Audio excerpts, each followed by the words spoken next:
Hello everybody, it is time for the last video of chapter 5, which is all about the 5-4, 5-5 sections, inequalities in one triangle and in two triangles.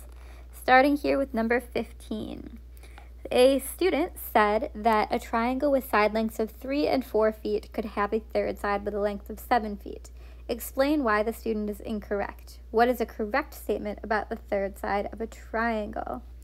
So it cannot be 7 because it needs to be less than 7. So no, because the shorter sides, 3 plus 4, are equal to 7.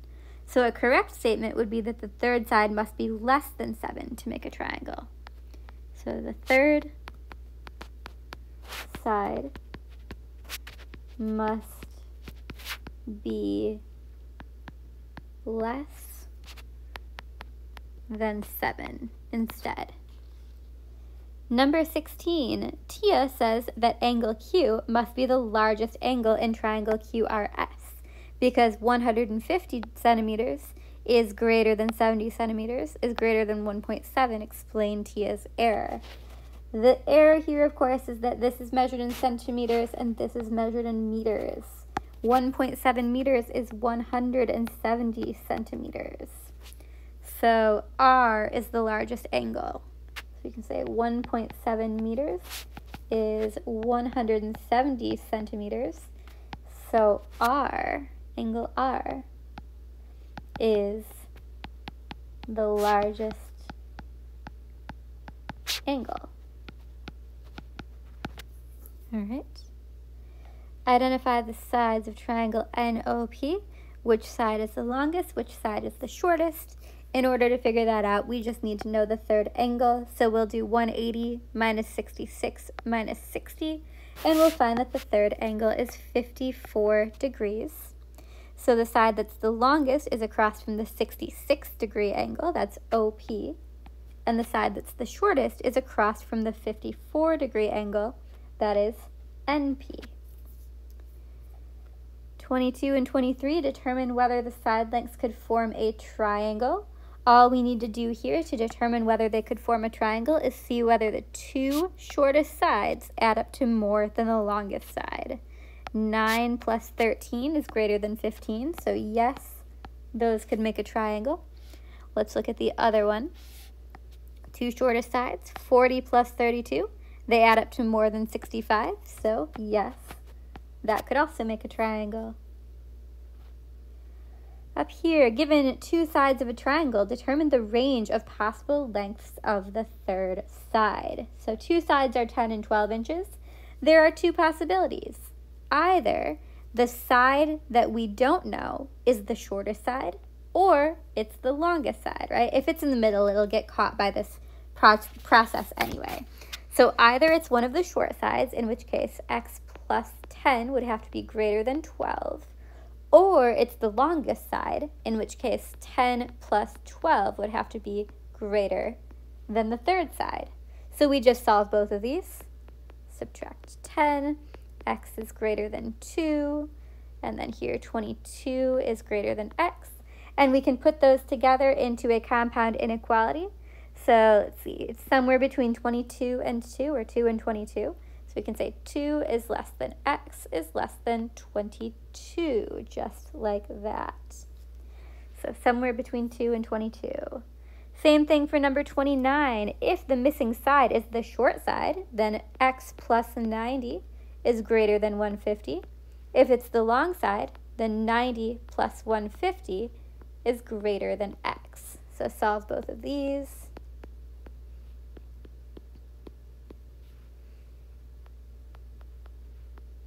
We can see that x is somewhere between 60 and 240. We're at our compound inequality. 60 is less than x is less than 240 kilometers. Number 31, a jewelry designer plans to make a triangular pendant out of gold wire. The wire costs $31.65 per centimeter. What is the possible range of costs for the wire? So there's kind of a lot going on in here. First, we have to say, well, it's the range of costs, right? Because we know how long two sides of this triangle are. We don't know the third side. So same thing as before. Maybe the third side is the shortest, in which case 2.5 plus x is greater than 10.5. Maybe the missing side is the longest, in which case 2.5 plus 10.5 is greater than x. So we'll solve both of these.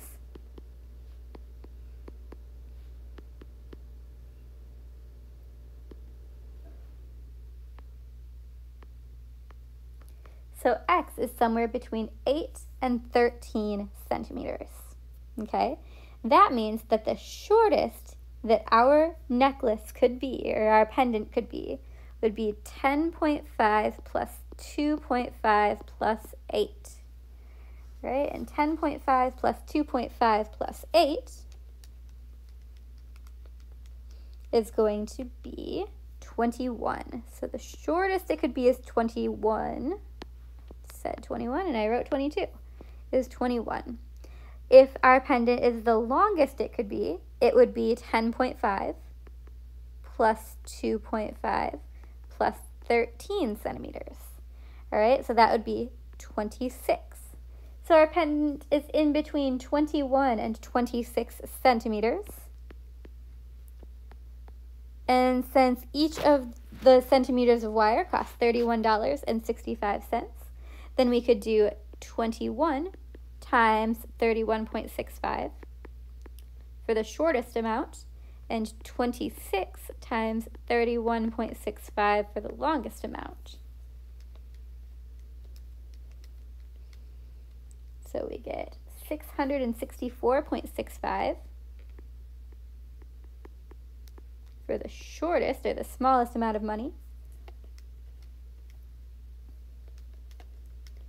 And for the longest, that would be 812.5.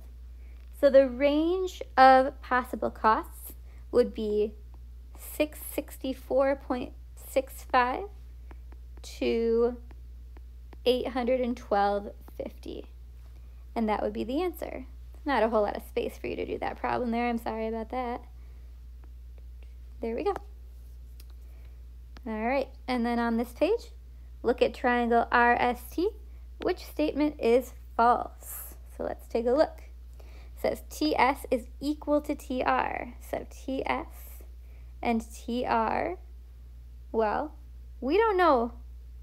Actually, we do know. We can find this third side because we can just do 180 minus 64 minus 52. That's 64. So this is an isosceles triangle, okay? And since it's an isosceles triangle, we do know for sure that TS is equal to TR. So that's true.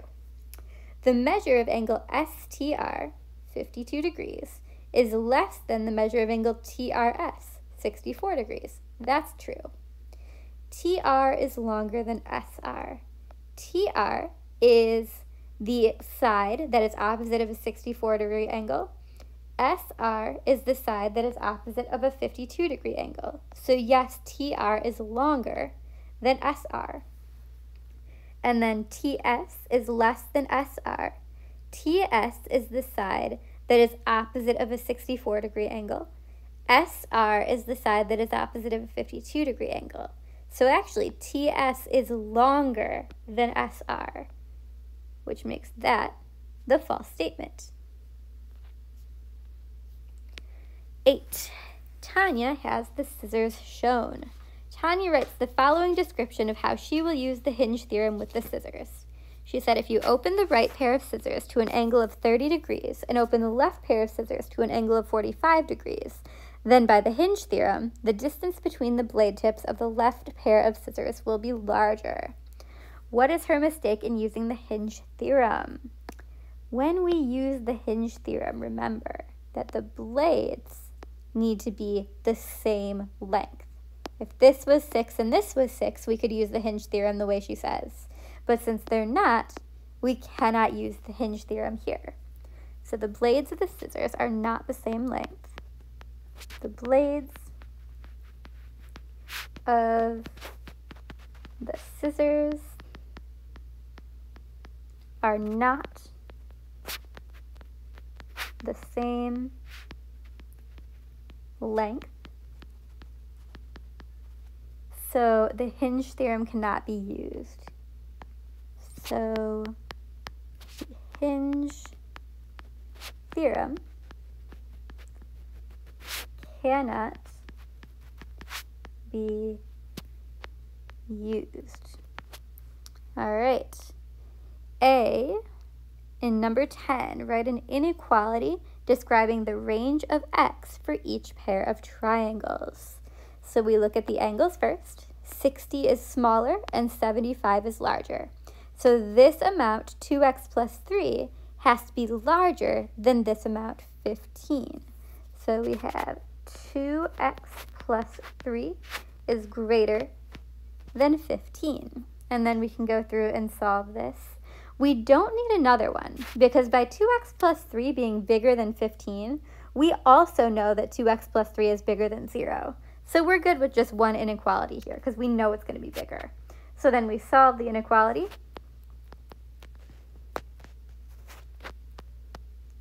And we find out that x is greater than 6. And that's going to be our final answer here. Any number bigger than 6 will work there. All right. B says 3x plus 17 and 77 degrees. So we're comparing the angles here. And we say, all right, well, this side is smaller than this side. So the amount of angles, 3x plus 17, is smaller than the amount of angles, 77. So 3x plus 17 is smaller than 77. However, 3x plus 17 is clearly an angle measure. It's an angle measure that's bigger than 0 because it opens up onto a side with a length of 32. So we should also write that 3x plus 17 has to be a greater angle than 0 degrees because it is an angle. So there's going to be two limits on here. We can go ahead and solve. So here 3x is less than 60, x is less than 20. And then on the other side, 3x is greater than negative 17, which means x is greater than negative 17 thirds. So then we have a range, right? We know that x is bigger than negative 17 thirds, and it's smaller than 20, and that will make it fit within the parameters of this situation. All right. And then for B here, we've got a lot going on, but it looks like we've got two sides with the same length. This one's the same length in both the top and bottom triangles, and they both have a length of 25 here. We have a small angle of 112 and a larger angle of 133. So that means the small side, 2x plus 17, must be smaller than 39. So we'll use that. 2x plus 17 is smaller than 39. However, 2x plus 17, that must be a side length that's bigger than 0 because we have an angle here that's opening up and it's creating a side length. So this can't be a 0 side. That wouldn't make sense. It's got to be bigger than 0. So 2x plus 17 must be greater than 0. And so we'll solve both of these.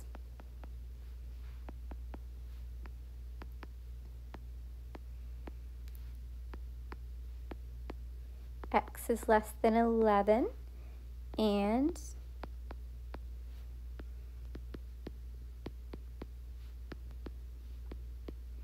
x is greater than negative 8.5. So we'll make our compound inequality bigger than negative 8.5, less than 11. And that will be your answer. Right, almost done here. Number 15, determine the shortest path from the start to the finish on the obstacle course. So in this case, what we want to do is we say, all right, start is here. Let me get a highlighter out. So if we start here, then we want to decide, well, do we want to go towards A or do we want to go towards B? And that looks like there's a lot of very similar things going on here. And the first time that things are different is when we would go from either A to D, or B to E, or A to C, or B to C. And so when we look at this, we say, well, if we're going here, A to D, that's a 116-degree angle. Here, that's a 120-degree angle. So this space, AD, is going to be shorter than this space, EB. We want to get onto the AD path, which means we want to start at A. We'll start, rather, and go towards A. And then we want to go on the AD path. And then to get to the finish, obviously, it's just D to the finish. So the shortest path would be start to A, to D, to finish, because AD is going to have the shorter path than BE. Then finally, which of the following can you conclude from the diagram? Select all that apply. All right, there's a lot going on in this one. So let's think here. We can see that 2x plus 6 and x plus 4 are right here. And I can see that 2x minus 6 opens onto a 16. X plus 4 opens onto a 12. So I know that 2x minus 6 has to be greater than x plus 4. And I can solve this equation.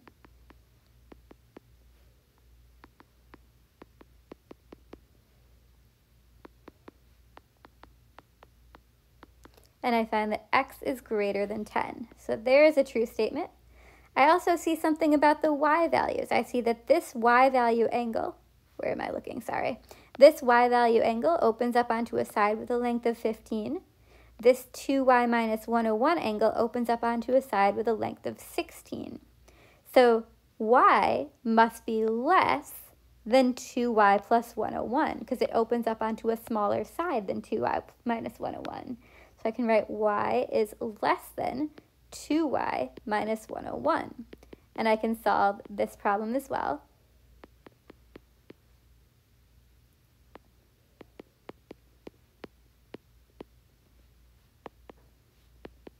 And I find that 101 is less than y, or y is greater than 101.